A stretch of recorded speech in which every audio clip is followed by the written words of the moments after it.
Akuzokujara lokugeza ini. Ngwana 5 sana. Ngoba simabutsi zveka ndimumwaya sibakira 6. Tanurova. Mjereke. Mjereke. Anjereke. Guys, tumenyaka man. Andi ya baba. Kani imbwe. Dzilipo hands.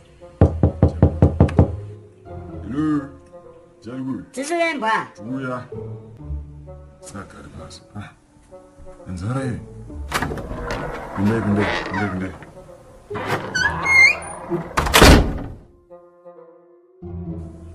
One kugara papa.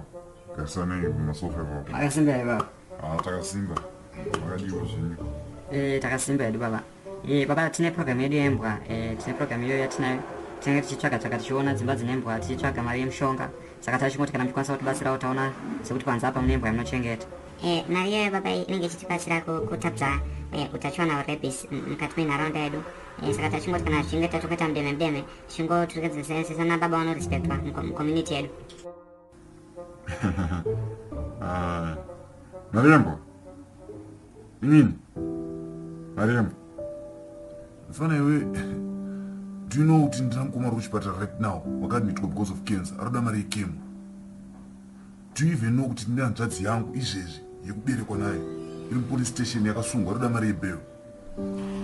Do you know kuti mudzimai wangu aroda mari yekuti akwanise kuenda kumaoda Jose?